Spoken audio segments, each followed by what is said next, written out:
las cosas que el mundo pide. El sacerdocio de los casados, las sacerdotisas, papisas, obispesas, bueno, la ideología de género con todo el contenido, la bendición, el matrimonio de las parejas gay. Por ese motivo, dicen, la gente se va de la Iglesia. Ese es su argumento.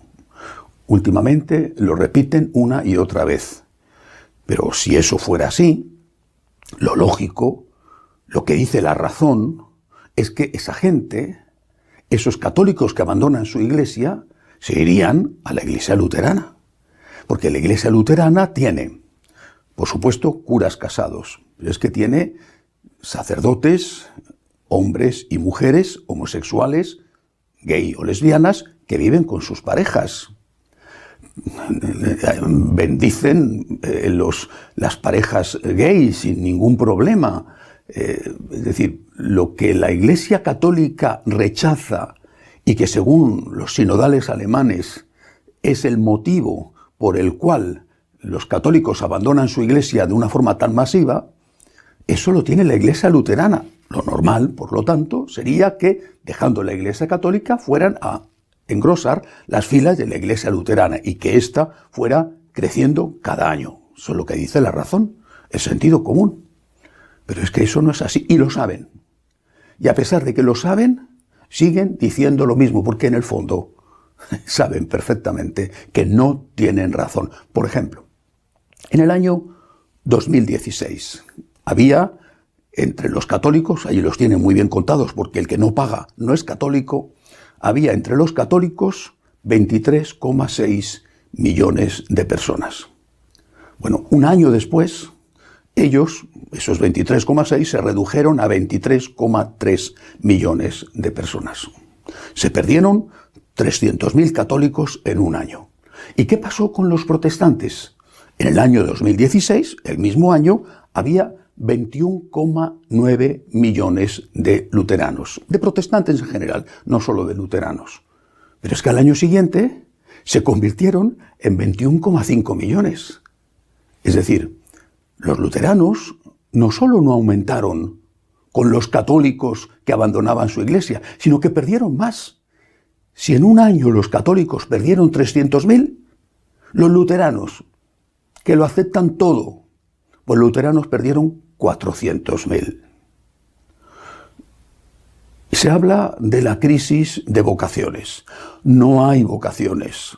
Los jóvenes no entran en el seminario, dicen, porque no se pueden casar. Bueno, pero ¿qué pasa con los protestantes? En ese mismo año, los datos son los siguientes. En el año 99 se ordenaron, y empleo el término por decirlo de alguna manera, 975 pastores luteranos. Digo empleo porque ellos no aceptan el sacramento del orden, pero entre esos 975 había hombres, mujeres, incluso laicos, a los cuales llaman los ministros de la comunión. Bueno, no sé si será el equivalente a los ministros extraordinarios de la Eucaristía entre los católicos. 975. Bueno, ese mismo año los católicos ordenaron a 214 sacerdotes. Pero es que en el año 2016 los protestantes, repito, poniéndolo entre comillas, ordenaron a 322.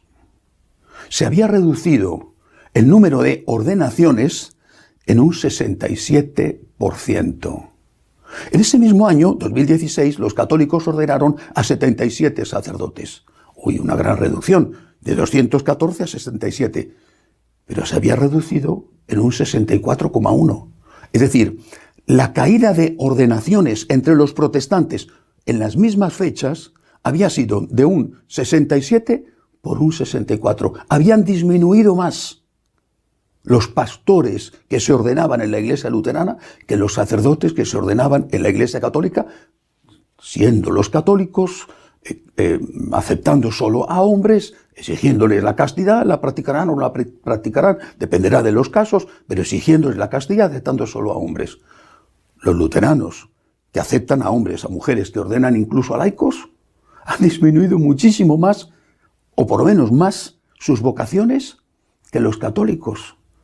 No solamente no van los católicos que abandonan su iglesia a la iglesia luterana, sino que los luteranos pierden más en fieles y pierden más en pastores. ¿Cómo pueden decir, entonces, que la causa de que la gente abandone la Iglesia está en que la Iglesia no acepta ese paquete de medidas que ya tienen los luteranos? Repito, si Kant levantara la cabeza se volvía a morir del disgusto a ver lo que están haciendo algunos con la razón en su patria. Parangonando a Goya, me atrevo a decir, no como decía Goya en el título de uno de sus aguafuertes, uno de sus grabados, que el sueño de la razón produce monstruos. Aquí creo que hay que decir que el abandono o la ridiculización de la razón produce monstruos. En realidad, lo que importa no es el número, o por lo menos no tiene que ser eso lo más importante. Aquí lo que se trata es de ser fieles a Jesucristo, de confesar su divinidad, que implica aceptar íntegramente su mensaje, que su mensaje no se puede cambiar. El cielo y la tierra pasarán, pero mis palabras no pasarán, dijo el Señor. Aceptar la divinidad de Jesucristo significa aceptar ese mensaje, aceptar la tradición y aceptar el magisterio de la Iglesia. No es una voz más, como han dicho varios obispos recientemente. No es una opinión más, es el magisterio de la Iglesia. Y es el magisterio no solo de, para ellos, el anticuadísimo carca Juan Pablo II o el no menos anticuadísimo y carca Benedicto XVI, alemán, sino el magisterio del Papa Francisco con el reciente documento sobre la prohibición de las uniones homosexuales. De eso se trata, de seguir fielmente a Jesucristo, de aceptarle como Dios y hombre verdadero con todas las consecuencias. De eso se trata.